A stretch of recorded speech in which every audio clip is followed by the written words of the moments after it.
Hello, Rush back here again, and today I'll be talking about a new game mode called Drop Zone. Well, I say new, it's been a game mode since the release of Modern Warfare 3 because it's been one of the private matches. It's been one of those things that you've been able to play this in the private matches with your friends, but now it's been made public, and this is good and bad. I mean, you don't see many new game modes from Call of Duty in a whole. I think we've only ever seen like two or three ever since the start of Call of Duty, or COD 4 at least.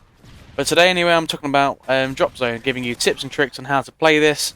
It's a brand new thing, and it's pretty awesome. So ultimately, there is a capture point in the middle, and you get it simply by standing on it. Now, but for every second you stand on it, you get 20 points, and this is how you actually get your score in this game. So it's not kills, it's not like, for example, if your entire team gets on it or anything like that. It's literally when you're on it. If you look on the top left right now, it says Spetsnaz and Delta. It says there's one person in Spetsnaz, now there's one person in Delta, now there's two in Delta, now there's zero in Delta. So basically it means Spetsnaz is the team I'm on, and that means I'm the only person, none of my teammates are on it. Meaning we're getting 20 points per second. You see it's popping up every second, plus 20, plus 20, and I died.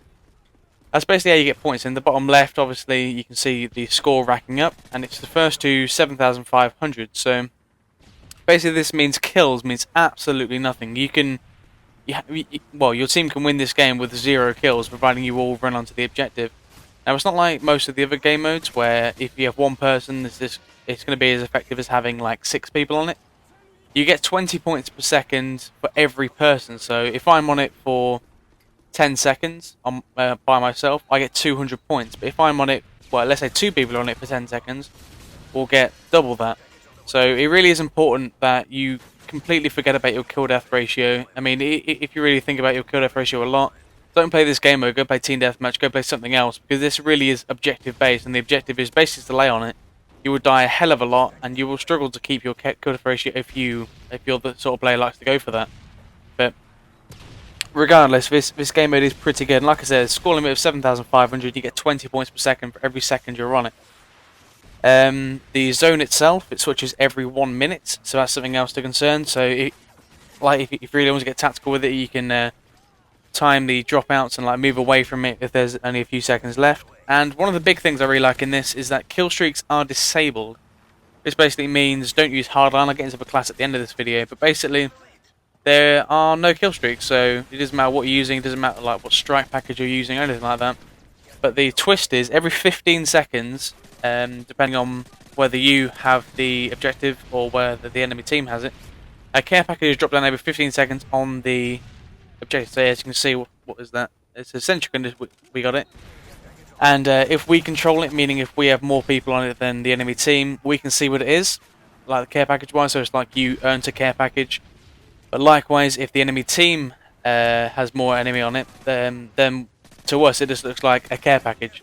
So this basically means if you control it, you'll always know what it is. But if the enemy team has it, there are a lot of decoys. I'm not sure what the percentage is for decoys, but a lot of decoys do come down, and they will get a lot of kills. I've been killed a lot through decoys because, I mean, unless you're using blind eye, you just have no way of telling, and most of the time it's not a decoy. So that's something to watch out for. Maybe sit rep would be a good idea, just so you know the care package is yours.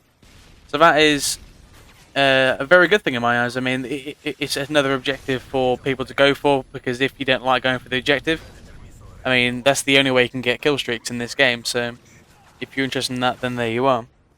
So in terms of a class setup, I highly recommend using an SMG or a shotgun, because pretty much all your gunfights are going to be close range, or at least I hope they are if you're playing the objective. If you're using like a FAMAS or, I don't know, something a little bit more long range, in my eyes it is a little bit pointless, because everything's going to be close range. So I like the PP90, the MP7 would work, P90, UMP, Striker, all of that would work, but I'd highly recommend, or think you should use submachine guns over the assault rifles. So you're going to be using extreme conditioning or blind eye. Extreme con just because you're going to be running around a lot, or blind eye will keep you away from the air support. Obviously you still get air support from the care packages. Blast shield, please, please, please only use blast shield. Pretty much the only thing you can use, because everything else, even like hardline, doesn't matter. Quick draw pro, it doesn't matter, because grenades are going to be everywhere. Because once you spawn, obviously there's a lot of deaths in this game, but as you spawn there'll be grenades, grenades, grenades. And the best way to stay alive is through using this. And of course, when you get back Blast Shield Pro, which I don't think I had in this game, stuns and flashes don't matter. And fail on the barrel, happy days. And for the third one, I like to use steady aim, purely because, like I say, it's going to be close range. And when you get steady aim pro, you can aim faster if they're sprinting. There with me a lot of sprinting. That's what I like to use. You can use sit rep as well to see if the care packages aren't yours. For 2 tips, I like to use Semtexes purely because you can throw it at the actual smoke, and that's how you capture it, by the way. You just need to stand in the smoke. You don't have to be like physically in the middle of it. You have to be on the smoke itself.